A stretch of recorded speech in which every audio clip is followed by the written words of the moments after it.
vous écoutez RTL. 3 minutes pour comprendre. Et avec nous ce matin, Karima Delli, bonjour. Bonjour. Vous êtes eurodéputée, écologiste, présidente de la Commission des Transports du Parlement européen. Vous avez milité fortement pour que le Parlement approuve, et il a décidé le mois dernier d'abandonner le changement d'heure. Je vous reprends tout de suite. Il n'abandonne pas le changement d'heure. Le Parlement européen demande à la Commission européenne... Justement, c'est ça que je voulais vous demander. Est-ce que ça veut dire qu'à l'automne prochain, on ne change plus d'heure ? Qu'est-ce qui va se passer dans les prochains mois ? Non, le Parlement européen demande à la Commission européenne des études approfondies parce qu'on s'est rendu compte que le changement d'heure avait plus d'inconvénients que d'avantages. Donc la Commission européenne doit nous donner ces études et ensuite elle doit proposer une autre révision de la directive du changement d'heure. Mais après cette directive, il faut mettre d'accord 28 pays. C'est-à-dire que c'est les 28 qui décident, ok, c'est à l'unanimité, mais c'est pas nous et puis les luxembourgeois qui arrêtons ça. Alors, en règle générale, il faut que cette harmonisation, elle se fasse au niveau européen parce qu'on dépend du marché intérieur. Oui. Il y a une harmonisation de nos transports, de notre communication. Cela étant dit, un pays dans l'Union européenne peut décider à lui seul de changer d'heure à la seule condition qu'il doit prévenir 3 ans à l'avance ses autres voisins européens. Ça veut dire, c'est pas la dernière fois qu'on change d'heure aujourd'hui. D'accord, et donc il vaut mieux qu'on le fasse tous ensemble à terme. Voilà. Mais vous espérez que ça va se faire, d'autant que le Parlement a adopté tout de même cette mesure par 384 voix contre 153.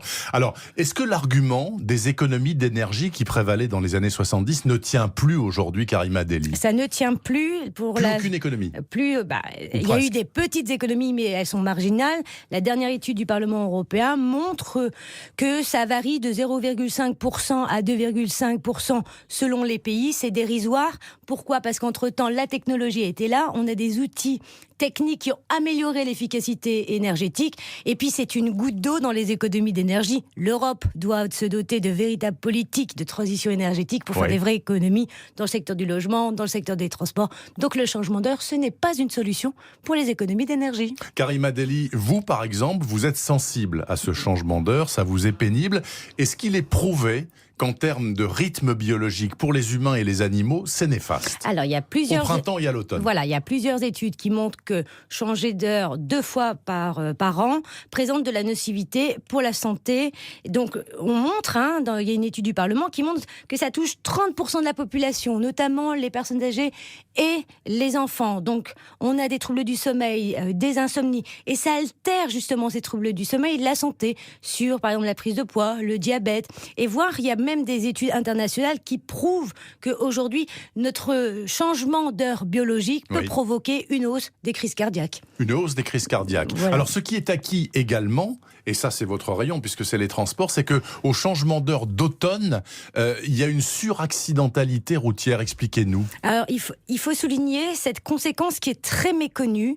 Le changement d'heure, il y a un impact direct sur la sécurité routière. On s'est rendu compte, et ça ce sont les chiffres communiqués par la sécurité routière, par exemple en France, le lien entre changement d'heure et sécurité routière montre qu'on a moins de vigilance, que la concentration par manque de sommeil sur nos routes est très présente, et donc il y a un pic de plus de 40%, c'est énorme, 40% d'accidents sur les populations les plus vulnérables sur la route, c'est-à-dire les piétons et les cyclistes, et face au drame humain, on ne peut pas fermer les yeux, donc le changement d'heure doit absolument être abandonné demain. Une dernière question très brièvement, Karima Delli, puisque le Parlement a voté, vous nous avez expliqué que maintenant ça va à la Commission qui va faire des études, etc.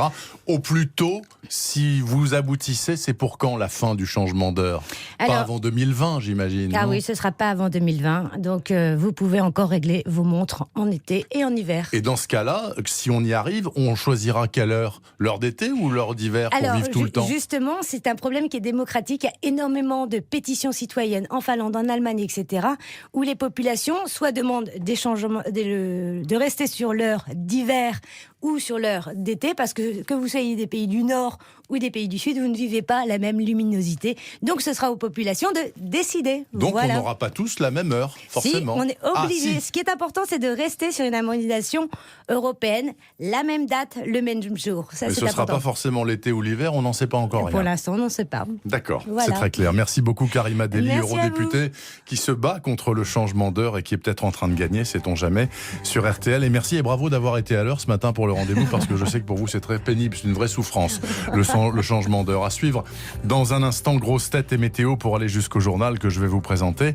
Juste après, il y aura Jean-Alphonse Richard qui va nous raconter ce matin une histoire absolument extraordinaire. Vous allez entendre quelque chose de sidérant grâce à la technologie moderne. Et autre technologie moderne, chère à Sophie Jousselin, son rendez-vous hebdomadaire avec les innovations en tout genre. Bonjour Sophie. Bonjour Bernard, bonjour à tous. Allons au supermarché, n'est-ce pas? Oui, nous allons faire nos courses et on nous y facilite maintenant le paiement. On n'a plus besoin de sortir les affaires du caddie. Ok, on vous retrouve pour ça à 9h moins le quart. À tout à l'heure.